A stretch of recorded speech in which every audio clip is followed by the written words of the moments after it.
Buenas tardes, señoras y señores. En nombre de la Universidad Pontificia Bolivariana Seccional Bucaramanga, presentamos a todos ustedes un cordial saludo de bienvenida a los conversatorios 2021 de la revista Informes Psicológicos, publicación semestral de la Facultad de Psicología de la Universidad Pontificia Bolivariana, que recoge resultados de investigaciones científicas y reflexiones en las áreas de las ciencias sociales, de la psicología y el psicoanálisis, con el fin de fomentar el intercambio de conocimientos y opiniones. Los contenidos de la revista están dirigidos a estudiantes, docentes, investigadores, egresados profesionales de las áreas de las ciencias sociales y a los lectores afines a este saber.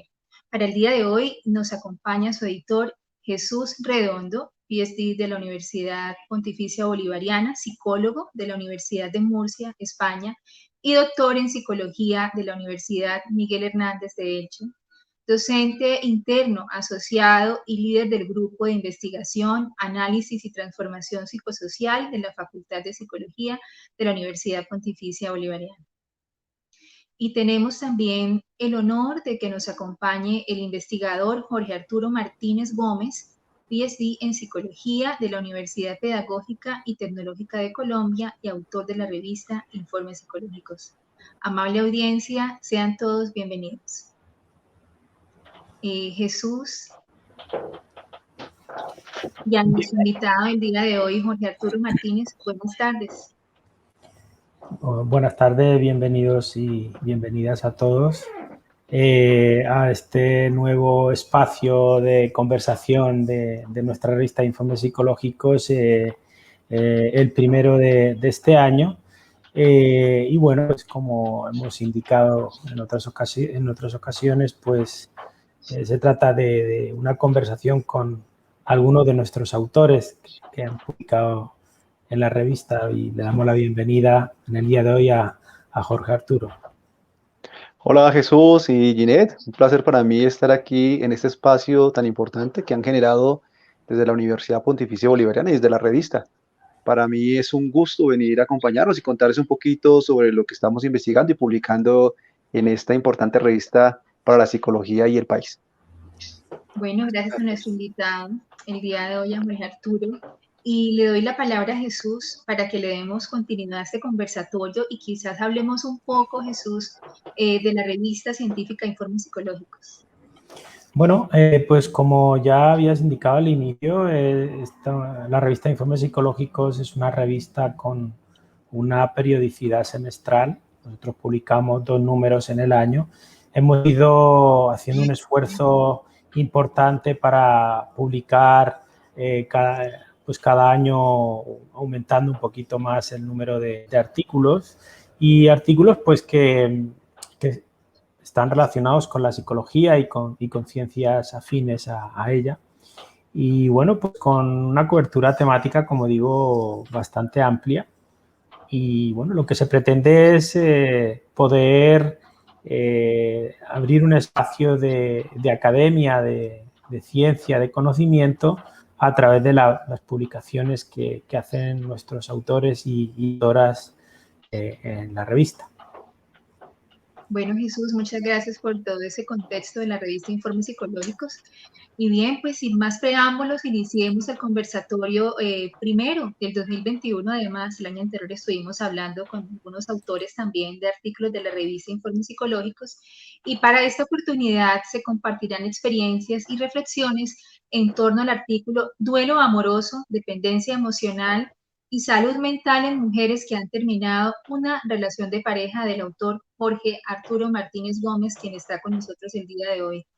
Jorge, para empezar, yo quisiera que habláramos un poco sobre lo que representa tener un artículo publicado después de tener únicamente una idea en un principio. Sí, digamos que cuando uno empieza como investigador y tiene una idea, lo primordial siempre es como hacer una revisión en la literatura, qué es lo que se está investigando y si mi idea tiene algo de coherencia o realmente ya publicaron, y si publicaron, pues uno encontrar los vacíos en lo que no sé, en lo que encontraron esos investigadores. Entonces, digamos, desde la idea hasta la publicación, pues hay un camino muy largo. ¿cierto? Y podrían ser días, meses, hasta años. Hay muchas personas, yo tengo artículos que los he trabajado durante más de 2 años y por fin cuando uno lo ve publicado y ve el número y ve ya sus palabras ahí y el trabajo de un equipo, ¿cierto? Pues uno siente mucha felicidad. Entonces, digamos que ese camino que estaba comentándote, Ginette, y ya lo sabe Jesús, que es un investigador, tiene sus altibajos y también generan al comienzo mucha motivación, pero después uno como que se desmotiva, deja el escrito por un rato, pero vuelve a motivarse a tomarlo. También parte un poco también las dinámicas del grupo, si hay alguien más motivado que otro, si hay alguien que lo anime a escribir.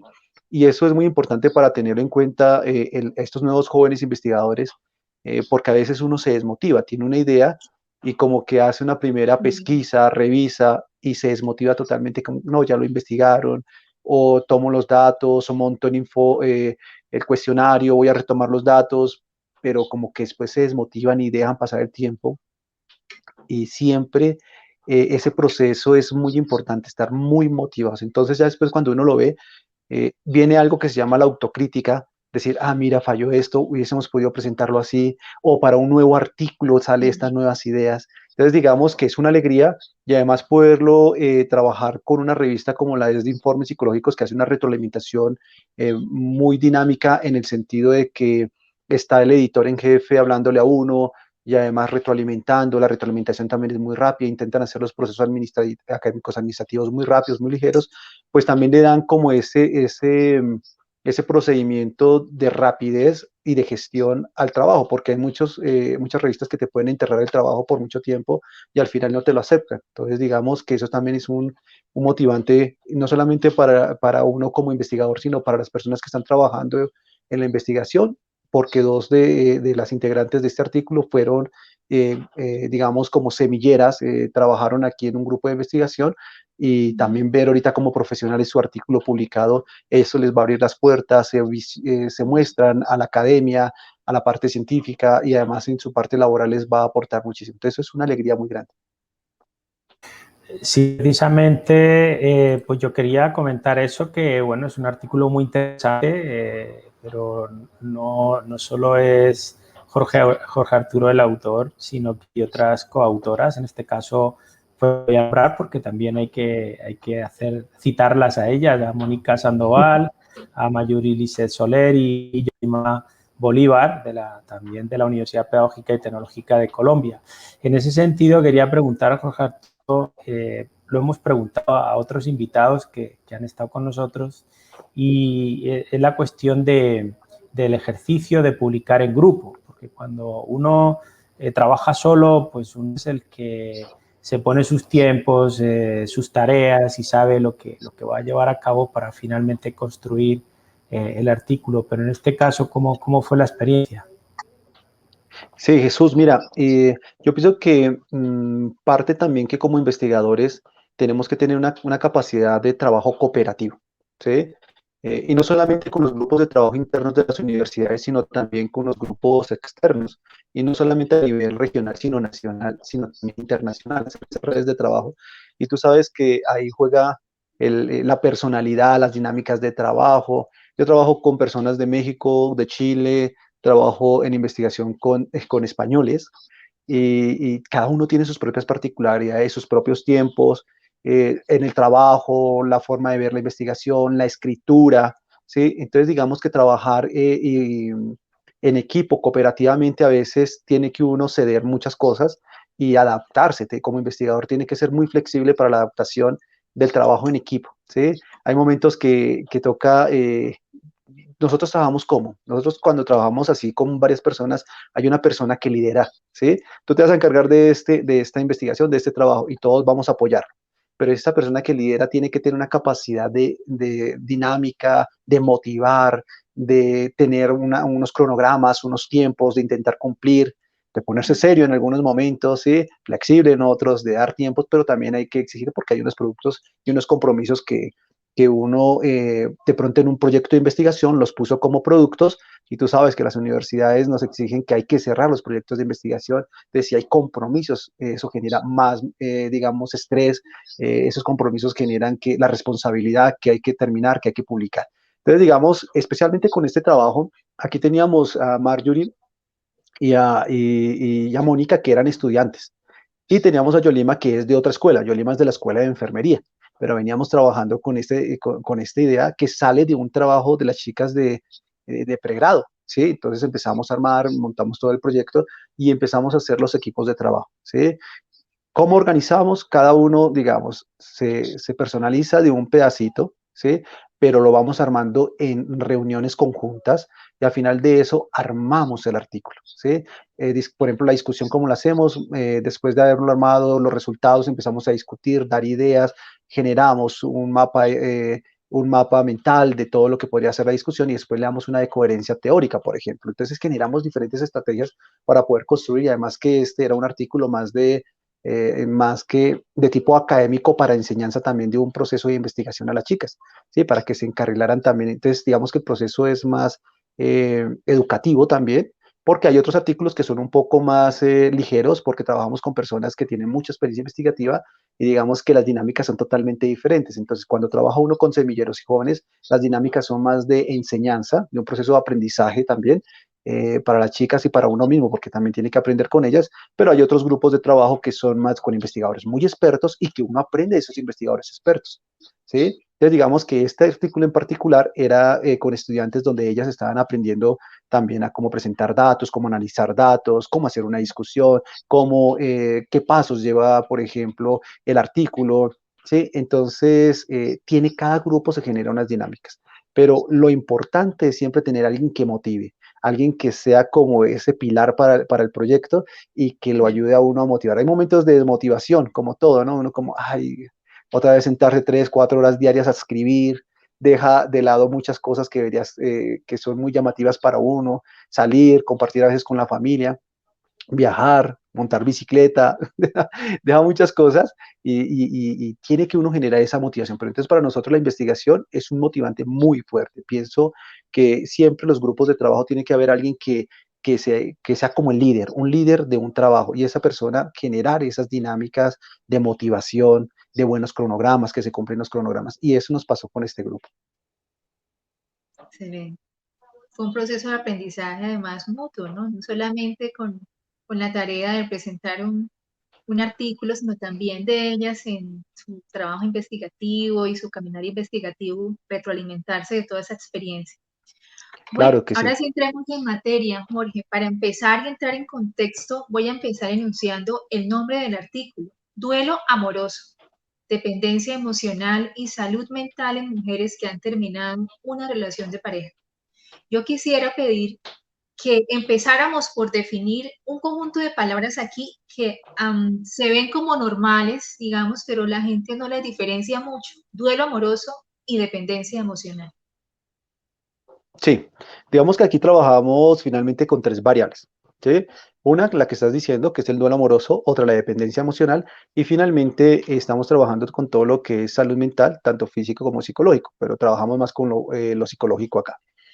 ¿Qué es lo que nosotros queríamos ver? Es si realmente, y además trabajamos con 2 variables más, que de pronto no las nombramos. Uno, la duración de la relación, ¿cierto? La duración y el tiempo que había transcurrido entre que se terminó la relación, ¿sí? ¿Cuánto duró la relación en tiempo, en meses, y cuánto ha transcurrido en el tiempo en el momento en que usted ha terminado su relación? 1 mes, 2 meses, 3 meses, 5 meses, 6 meses. ¿Cuánto duró su relación? 1 año, 2 años, 24 meses, 32. Entonces teníamos esas variables. ¿Qué queríamos ver nosotros? Lo primero, lo que tú dices, Ginette, ¿qué es el duelo? El duelo amoroso, pues el duelo muchas personas, digamos, lo utilizan en el día a día, ¿sí? Y más lo utilizan es cuando hay una pérdida digamos, una persona muere, ¿sí? Alguien muy cercano, y lo utilizan, estás en duelo, hay una pérdida, murió su papá, murió su mamá, murió su tío, murió su pareja, y lo anclan mucho con ese tipo de duelo. Pero realmente el duelo se puede aplicar como un concepto teórico, como un constructo psicológico, se puede aplicar a diferentes escenarios de las personas. ¿sí? Y ahí está, es cuando se pierde, ¿cierto? La relación en este sentido, cuando se termina la relación, o sea, hay una pérdida. Finalmente, la persona que me reforzaba, me motivaba, con la que yo pasaba el mayor tiempo, ya no va a estar ahí. ¿Sí? Y eso pasa. Entonces, si ya no va a estar ahí, o sea, que él no me va a reforzar muchas conductas mías o no vamos a interactuar, ¿sí? Sea por lo que sea, ¿sí? Porque uno puede terminar una relación amorosa por muchas cosas, porque realmente no hay afinidad, porque hubo de pronto infidelidad, que es una de las cosas más duras que también puede presentar en las parejas. Entonces, depende también de las características del rompimiento, de esta pérdida. El duelo va a tener unas fases totalmente, o mejor, muy parecidas a la cuando muere un ser querido. Entonces el duelo está determinado por la pérdida de algo.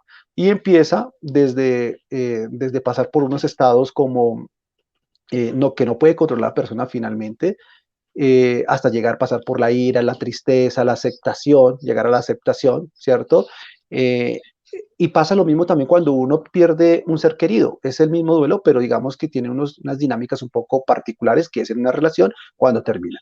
¿Qué es la dependencia emocional? La dependencia emocional es un constructo psicológico que en pocas palabras es esa capacidad que tiene una persona, o no, que no tiene una persona, o que depende de otra persona para solucionar sus problemas, para tomar decisiones. Entonces, la dependencia es que yo como persona, si dependo emocionalmente de mi ser querido, para tomar una decisión, tengo que preguntarle a él, porque no tengo la capacidad para poderla tomar. Dependo, ¿sí? Eso es, dependo, dependencia emocional, dependo de él para seguir mi vida.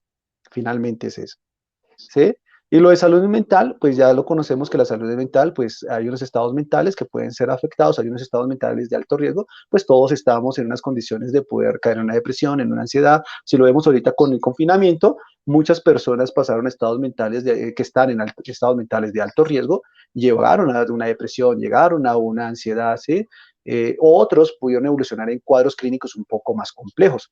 En este caso, queríamos mirar si estas personas finalmente desarrollaban o tenían una correlación con algunos cuadros clínicos como, en este caso, la depresión, la ansiedad, sí, o algunas emociones como la ira, la desesperanza, que eso es finalmente lo que vinimos a descubrir en este artículo. Y finalmente correlacionarlas entonces, con el tiempo de la relación y el tiempo que ha transcurrido en la terminación de la relación.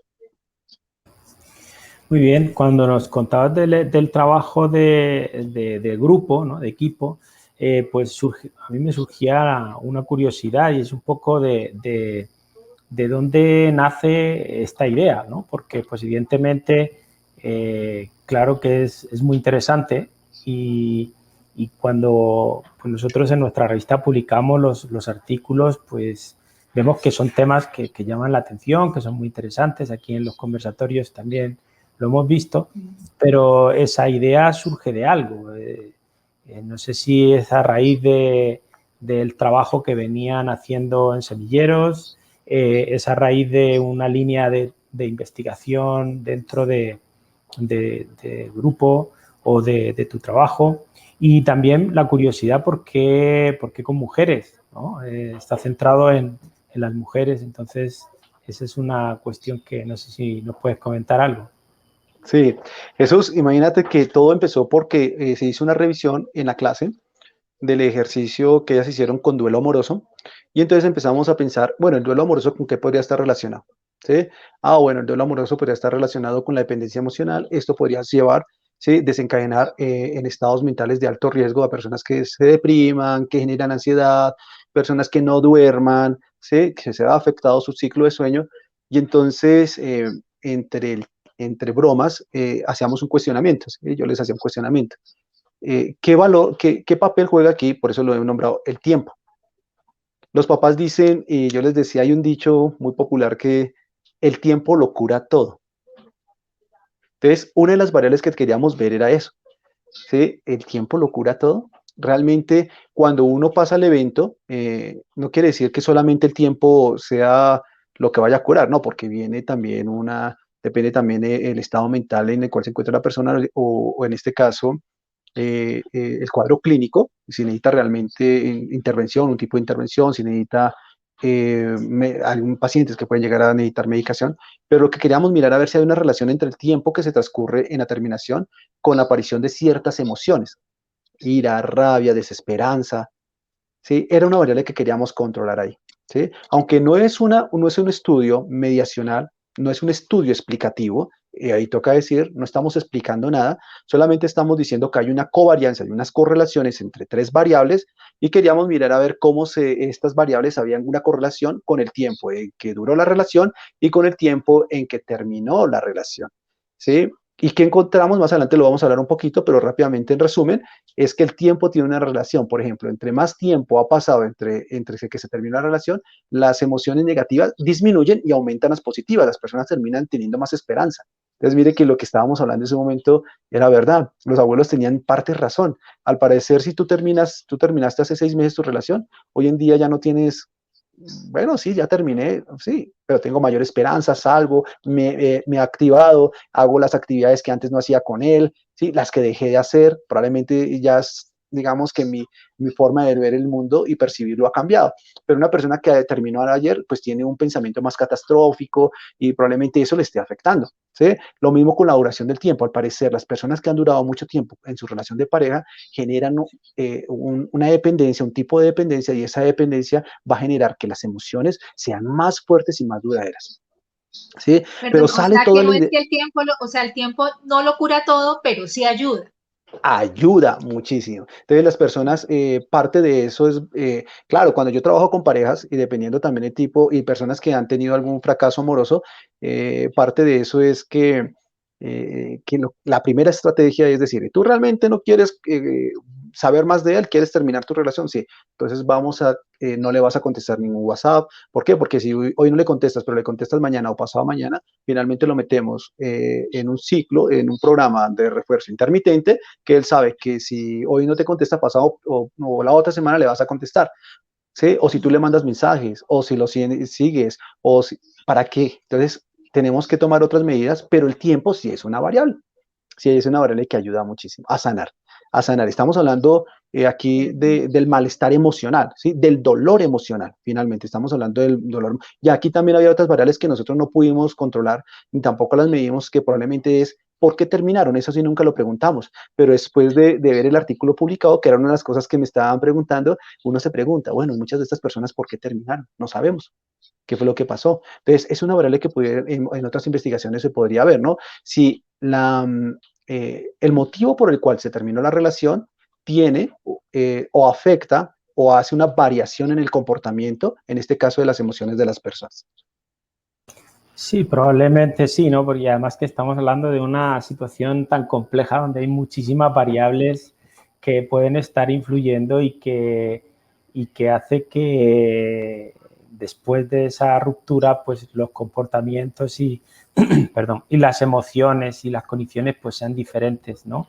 Entonces, claro, pues sí, probablemente se da esa relación, ¿no? En esas tres variables que son fundamentales en la investigación, pero me faltó una respuesta que tiene que ver con por qué las mujeres. A mí me encanta mucho conocer sobre las diferencias de género, porque los hombres y las mujeres somos muy diferentes en formas de pensar, de comportarnos, de sentir, ¿no? Entonces, bueno, en ese caso, ¿por qué? ¿Por qué el interés? Cuando hicimos la revisión literaria, Jesús, encontramos que entre hombres y mujeres había una gran diferencia en la forma, por ejemplo, en el tipo de apego, ¿sí? Y en la forma como se confrontaban o enfrentaban, mejor, o confrontaban o solucionaban eh, de, la pérdida amorosa. Y al parecer, en la literatura, porque ya había literatura previa, decía que en las mujeres era, digamos que tenían una forma particular, ¿cierto?, de enfrentar y afectaba más a la mujer que al hombre. Entonces, a partir de eso dijimos, bueno, vamos a mirar y vamos a trabajar solamente con mujeres. El cuestionario sí realmente lo contestaron hombres. Hay otra cosa, pero lo contestaron muy pocos hombres. Yo pienso que hay hombres despistados, ¿no? Porque en las instrucciones eran muy claras que eran mujeres, ¿no? Entonces, digamos que esos archivos, esos datos, pues los quitamos de la base de datos original, pero sí habían como unos 40 o 60 hombres que se aplicaron. Nunca los analizamos los datos. Sería interesante más adelante hacer con hombres y mujeres y mirar cómo y mirar si hay una variabilidad, en los datos entre hombres y mujeres. Pero por eso fue, más porque la literatura nos guiaba era más hacia las mujeres y queríamos ver cómo era el comportamiento de las mujeres. Y además que en la literatura dice que las mujeres son un poco más emocionales, ¿no? En la que habíamos revisado. Entonces, en la parte emocional, en la parte de expresar, en decir sí, me afectó, en cómo, en los hombres decía que en la parte emocional como que ellos guardan, porque es algo también cultural y social, ¿cierto, Jesús? Entonces ellos como que, no, ya terminé, no hay Con problema, no me afecta, los mitos de el hombre es fuerte, la mujer es fuerte, un no me poco pasa más nada sufrida, y llora más. sí, Claro, también sí. por ese tipo de cosas, pero digamos que sí podría ser más adelante en propuestas de nuevas investigaciones trabajar con los hombres. Claro, los hombres también sufrimos, a veces sufrimos en silencio, pero sufrimos mucho. Claro, sí. Bueno, Jorge, todas esas definiciones son interesantes, sobre todo si yo como mujer me encuentro en una relación ante quizás un luto amoroso. Y el artículo marca unas diferencias interesantes también entre la dependencia emocional que se puede confundir con el amor en la relación de pareja. Yo quisiera que este conversatorio sirviera para que si alguna persona lo está viendo, yo pueda establecer como ese checklist. Entonces quisiera como que de pronto hiciéramos un paralelo, una especie de checklist. Estoy en una relación, digamos, tormentosa, estoy dependiendo emocionalmente de alguien, eso, algún paralelo que yo viendo esto pueda rápidamente hacer un checklist e identificar, estoy viviendo es esto, o estoy dependiendo emocionalmente del que creo que es mi novio. A ver si nos Sí, puedes ayudar. digamos que el amor, como concepto general, el amor finalmente tiene que ver con el apego, ¿cierto? Con la parte afectiva. Digamos que teóricamente, desde el mismo psicoanálisis hasta el mismo conductismo, la parte cognitiva, cognitivistas, definen el amor, ¿sí? Hay un amor romántico, un amor filial, ¿sí? Un amor entre amigos. Hay diferentes tipos de amor. Hay un amor que puede ser más de tipo reproductivo, ¿cierto? Pero este amor más de tipo romántico, de pareja, yo pensaría que para diferenciar un poquito con el apego, ¿sí? Con ese tipo de apego un poco malsano, ¿cierto? Que estábamos hablando sobre la... mm, que me estabas diciendo que dijera, yo me daría esta pregunta, mira, Una lista de una verificación para que la verificación, gente, solamente eso. ok, Si yo no, soy de estoy la... enamorada, Claro, estoy dependiendo emocionalmente de esta persona.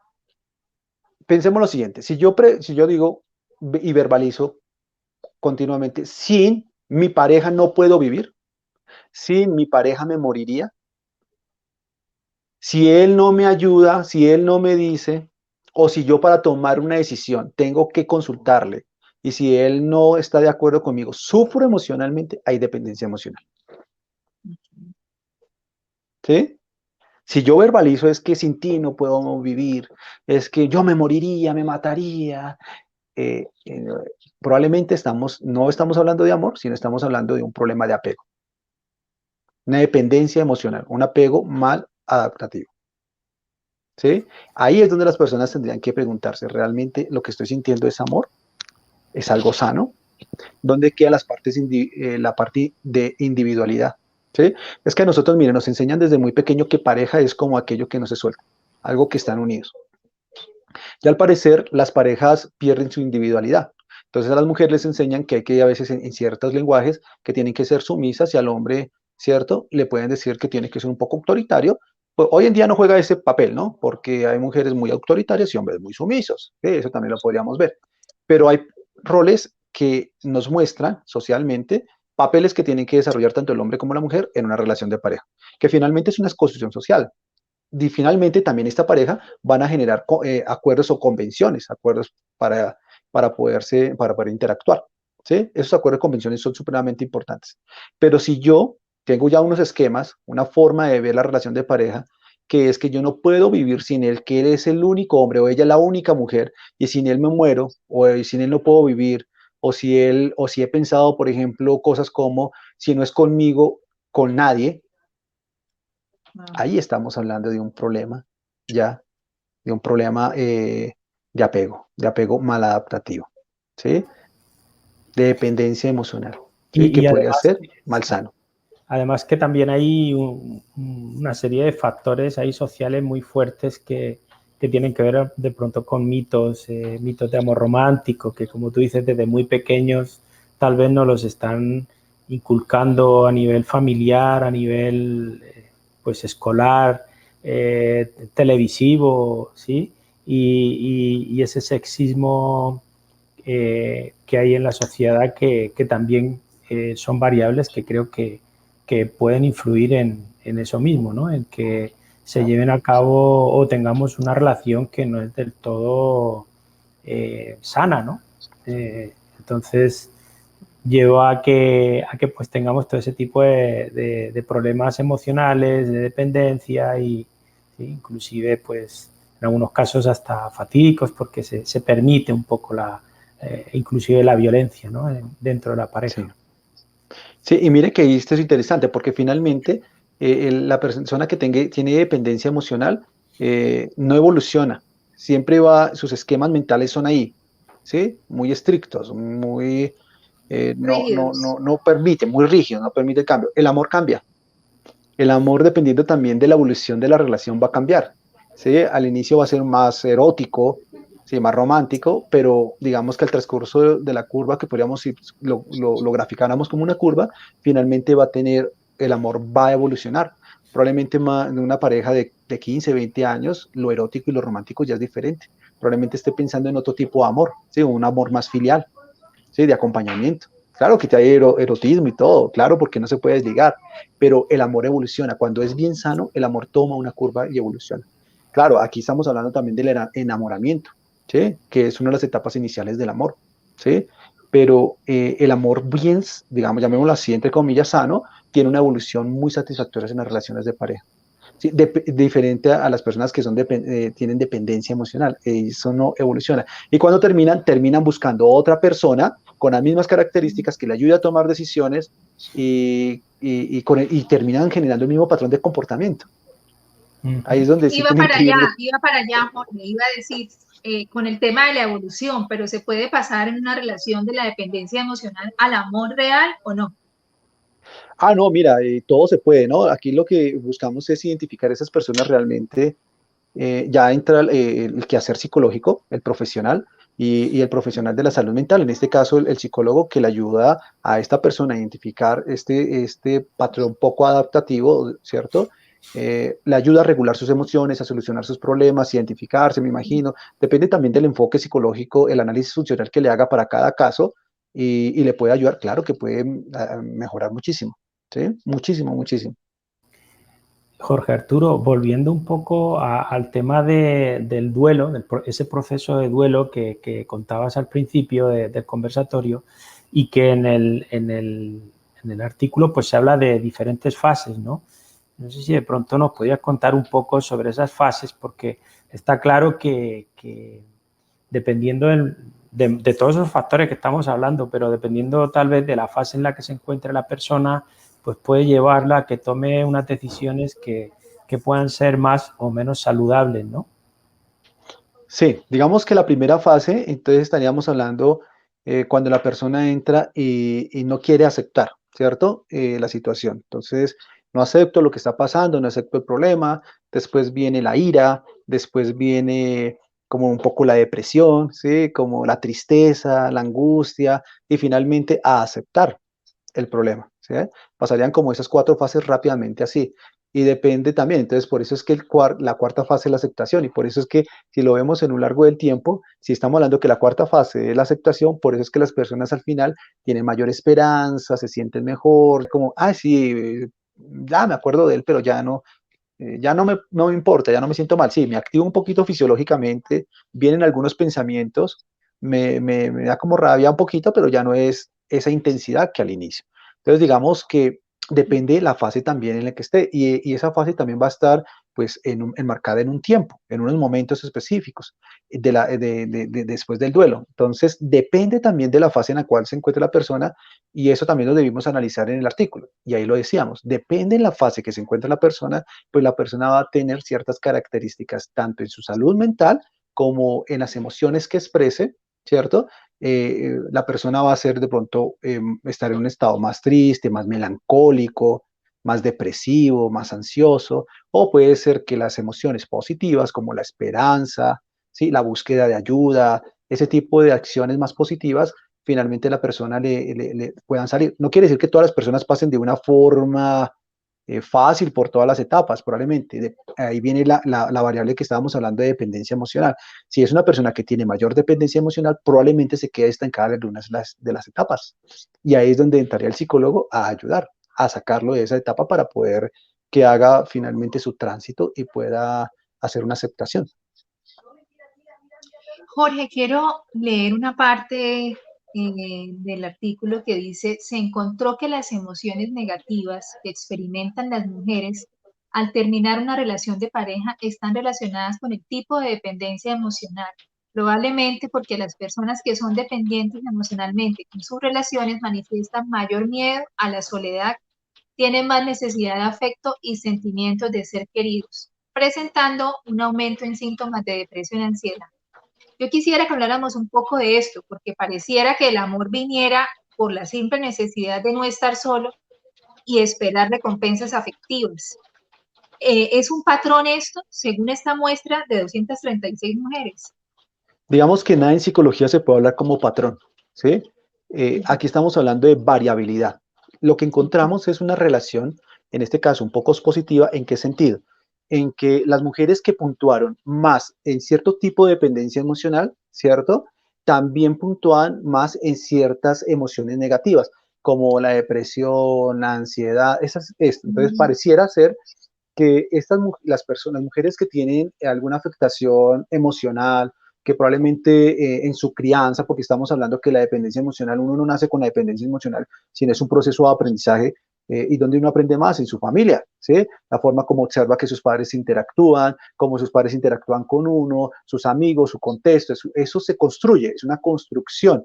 Entonces, esta construcción de dependencia emocional parece ser que cuando no es, digamos que este afecto, esta emoción no se hace buena positivamente, ¿cierto? Y ellos ven o incorporan patrones un poco desadaptativos, finalmente están relacionados con esto, con, llamémoslo así, con algunos trastornos de tipo afectivo emocional. Entonces parece ser que estas mujeres, pues claro, las personas que dependen emocionalmente es porque buscan que el otro les solucione, que le ayuden a tomar decisiones, porque quieren al otro cerca para sentirse protegidas, porque quieren sentirse amadas, probablemente porque nunca se han sentido amadas y solamente mantenerlo ahí o tenerlo ahí les da seguridad. Estas personas, al terminar su relación de pareja, son las que más puntúan en este tipo de emociones negativas. Entonces tienen una muy buena correlación, pero no es un patrón.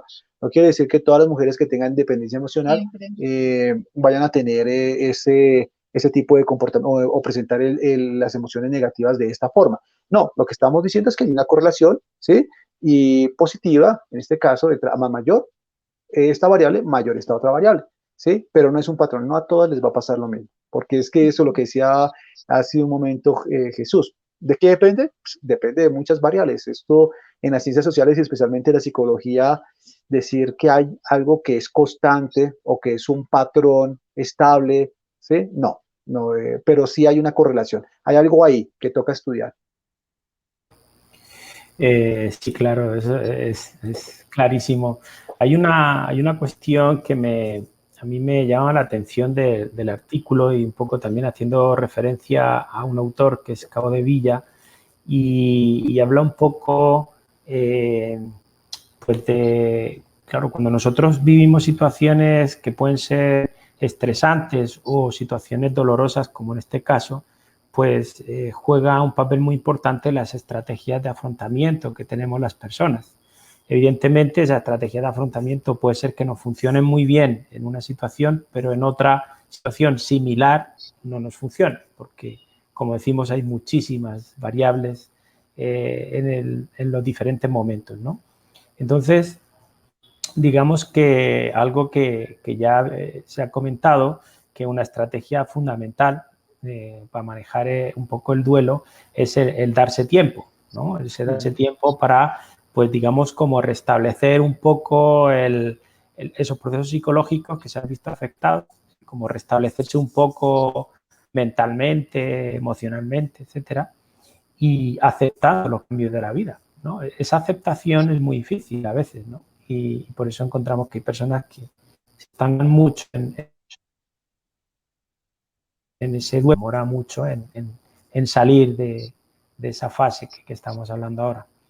A pesar de, bueno, porque es que a mí hablar, como tú dices, ¿no? Un perfil es muy difícil, o inclusive hablar de recomendaciones, pero así a nivel general, ¿alguna recomendación para esas personas que están ahí en ese proceso que cuesta tanto aceptar la situación? Sí, yo pensaría que las personas, tanto hombres como mujeres, vamos a dar un sí para tanto hombres como mujeres. Yo pienso que lo importante es que no estén solas, pidan ayuda, reactiven actividades que hacían antes de que conocieran a esta persona y que cuando empezaron la relación con esta persona dejaron de hacerlas. Por ejemplo, hay personas que salían a tomar café con sus amigas, con sus amigos, que salían a jugar billar, ping pong, ir al deporte, ir al gym, al gimnasio. Hay que reactivar. Pero lo primero es reactivar esas actividades, estar un poco socialmente más activo, ¿sí? Pedir ayuda, hablar, expresar cómo me siento. Eso es importante, expresar y que las personas tengan empatías con uno es supremamente importante para poder solucionar parte de este malestar emocional. Que otras personas lo escuchen, poder decir, mira, me siento de esta forma, me siento triste, siento desesperanza, o si vienen otro tipo de pensamientos que pueden evolucionar a otro tipo de pensamientos, eh, pensamientos más de tipo de pensar, atentar contra su vida, la ideación, es importante que tomen y que busquen ayuda, ¿sí? Hablen, salgan, interactúen. Si ustedes finalmente piensan y sienten que, y si las personas que nos están escuchando que no son académicas de pronto y que les interesa ese tema y nos están escuchando, más, digamos, llamémoslo así, personas que no son psicólogos, pero quieren que les demos como un tips para esto es lo siguiente. Si usted finalmente siente que su vida no tiene sentido sin esta persona y que probablemente se siente infeliz, se siente triste, y tiene como ese malestar emocional de tristeza, la invitación es que busque ayuda profesional, en este caso a un profesional de la salud. ¿Sí? Ellos están preparados para poderte orientar, para que te puedan ayudar si estás en un duelo amoroso, poder ayudarte a hacer el tránsito por ese duelo amoroso. Y, por ejemplo, si tiene, en este caso, como el artículo habla, una dependencia emocional, ¿sí? Ellos les van a ayudar a que, por ejemplo, lo que dice Jesús, a enseñar unos mecanismos de solución de problemas, de estrategias de afrontamiento que le pueden ser muy importantes en el momento de cómo solucionar este tipo de acciones o situaciones. Bueno, Jorge, sabemos que la investigación surge de alguna necesidad del contexto y creo que ha quedado claro el contexto de esta investigación, pero al finalizar, yo quisiera saber en qué termina esto, alguna intervención de pronto oportuna para evitar cuadros como los de los que hemos hablado hoy, alguna intervención oportuna durante el duelo romántico también para evitar trascender, ¿sí? A cuadros clínicos que de pronto puedan llevar a depresión, a ansiedad, a pensamientos, a intentos de suicidio, que es finalmente la necesidad que surge de todo esto. Entonces quisiera que habláramos un poco sobre eso, como al finalizar, ¿qué nos queda?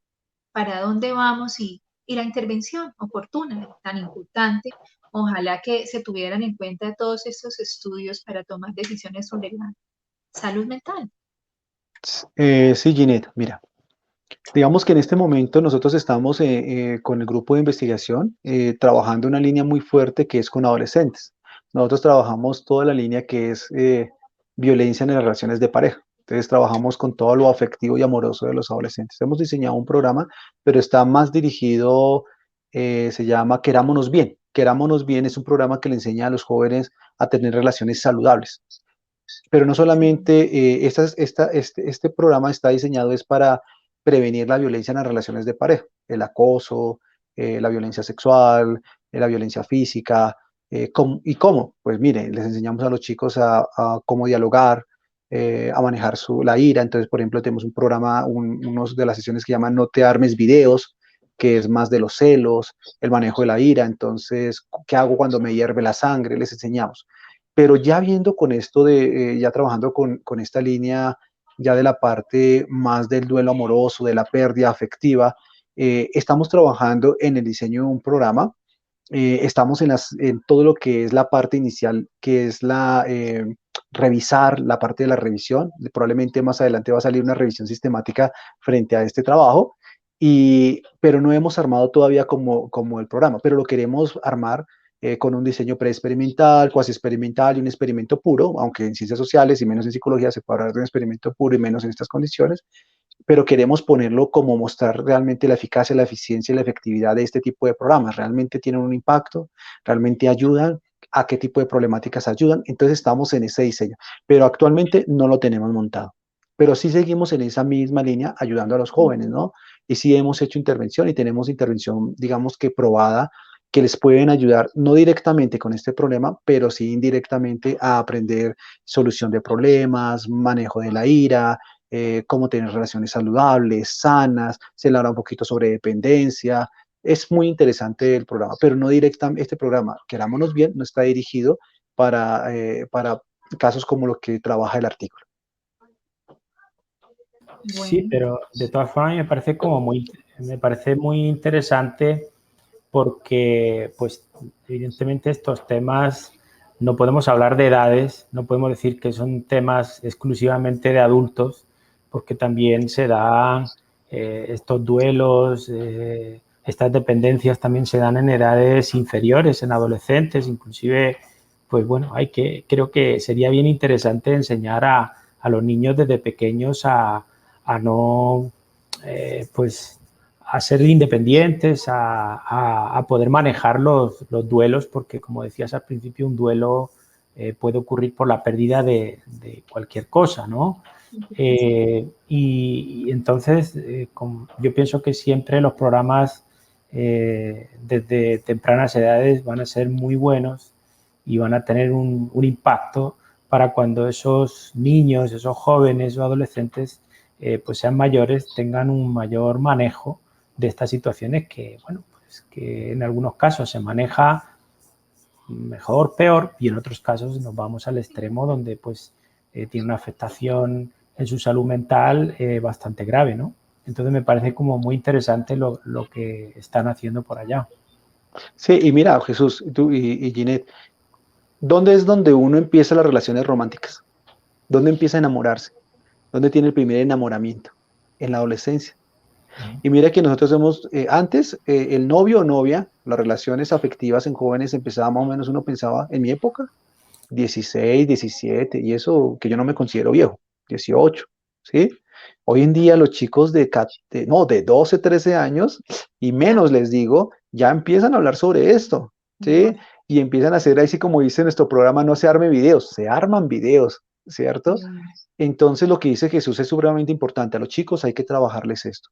Hay que enseñarles a tener relaciones saludables, a ser independientes emocionalmente, a tener habilidades de cómo enfrentar y confrontar la vida diaria, la vida cotidiana, que es esto. Y las emociones están en la vida cotidiana. A mí me parece supremamente interesante y en eso tenemos que seguir trabajando. Tenemos que seguir trabajando. Bueno, lastimosamente el tiempo se nos está acabando, pero precisamente sobre ese término, relaciones saludables, yo quisiera que cerráramos, a los dos les voy a pedir como psicólogos, estamos en un tiempo crucial, difícil además, llevamos ya casi un año encerrados todos y yo imagino por las noticias que uno ve que las relaciones se han visto afectadas y la salud en las relaciones. Quisiera que de pronto, de manera breve, diéramos unos tips importantes, como dice Jesús, no solo para esa población de mujeres, sino para todos, adolescentes, niños, esposos, novios, que nos puedan servir en este encierro. No ha sido fácil y todos los días veo noticias de niñas de pronto o niños que se han quitado la vida porque lo dejé de ver, porque terminé, por cualquier situación. Algunos tips que podamos tener en cuenta, brevecitos. Ok, listo, mira. Yo pensaría que aquí juega un papel muy importante la familia, ¿sí? Yo pienso que el contexto familiar es supremamente importante, el entorno donde estén los chicos. Yo sé que la pandemia, y nosotros acabamos de escribir otro artículo que pronto se los estaremos compartiendo, sale en una revista, y estábamos mirando sobre la violencia en las relaciones de pareja en tiempo de COVID, ¿sí? Y hemos encontrado que sí, que hay, digamos que sí hay frecuencia de la conducta de violencia en las relaciones de pareja, pero al parecer encontramos en nuestra investigación, se los doy así como dato, es que las personas que están viviendo, conviviendo o tienen relaciones de pareja, la afectación emocional es menos que las personas que han terminado, ¿sí? O que no tienen pareja en el transcurso de este tiempo. Al parecer, la pareja y vivir en una pareja sana es un factor protector en estos tiempos. Es impresionante y ese artículo va a salir muy pronto. Entonces, que esto es supremamente importante porque, mire, si enseñamos a los jóvenes de ahora, como hablábamos con Jesús, a tener relaciones saludables, ¿sí? A cómo decir sí, a cómo decir no, a saber cuáles son los límites, a saber y tener, no depender emocional de una persona, ¿cierto? Sino tener un amor, digamos, sano, una relación sana. Finalmente, mi pareja va a ser una ayuda, ¿cierto? Y no va a ser un problema en estos tiempos. Entonces, lo importante es que en estos tiempos los jóvenes que realmente se sientan que su pareja no le hace bien, sino finalmente se siente como triste, desesperanzada, su pareja le genera ansiedad porque no la veo, porque ya le está, no sé, la está acosando por redes, porque miras, ¿por qué? Porque le da un me gusta a esta foto. Hombre, pidan ayuda de su familia, ¿sí? Y después de un profesional. ¿Sí? Esto es importante. Lo otro es entrar a lo que yo le estaba diciendo hace un rato, poder entrenar a estas personas es más en estos mecanismos de solución y de afrontamiento de problemas, ¿no? Cómo confrontar a una persona y decirle, mira, me siento mal, me siento emocionalmente. Hablen con su pareja también. Si usted se siente triste, si se siente angustiada, si su pareja la hace sentir mal, dígaselo. Genere una conexión emocional con su pareja.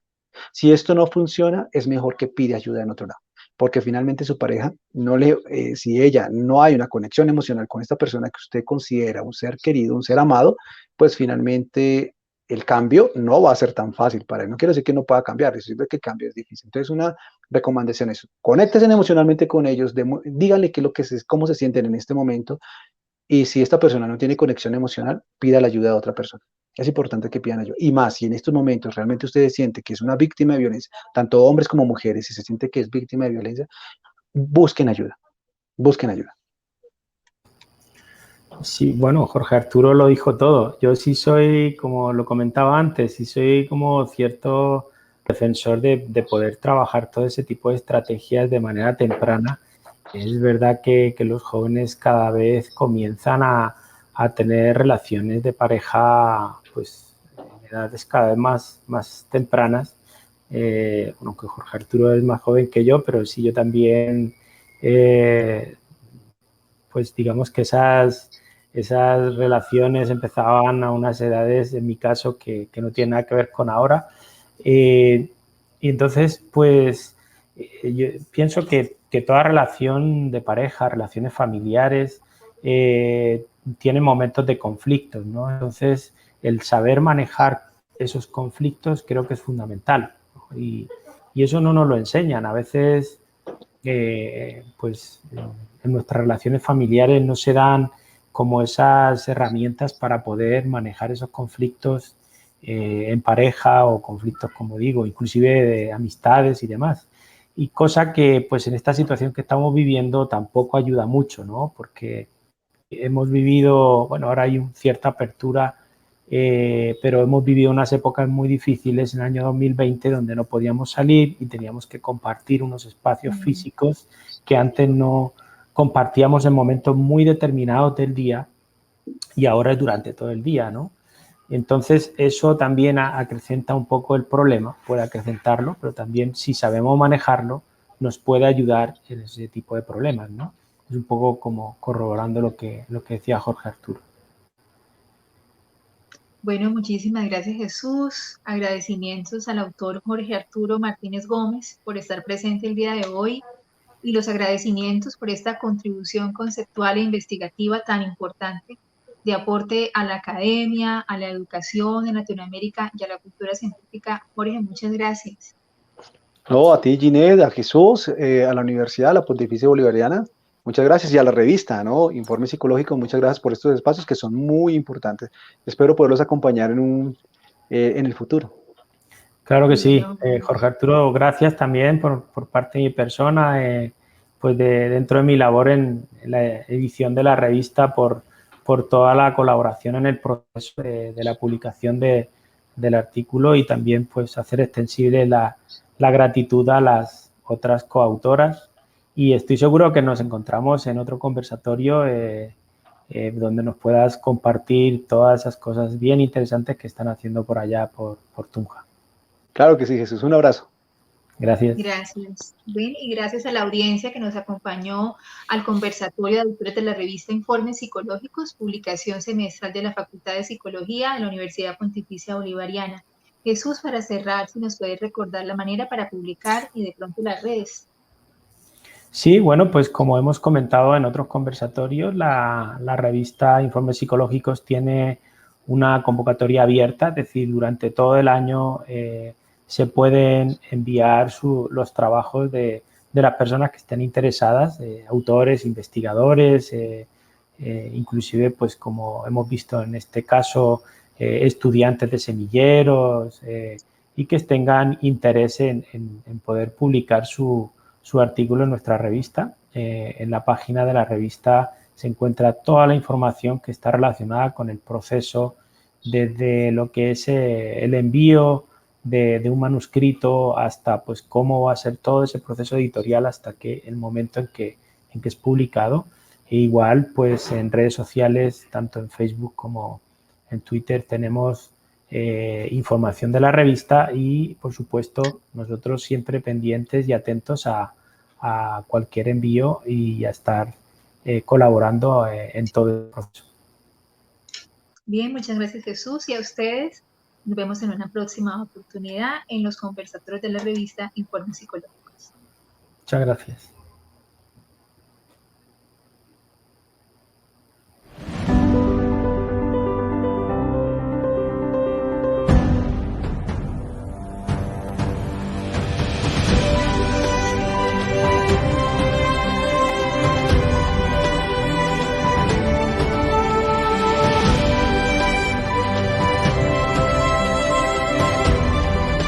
El mundo puede detenerse, tus sueños no.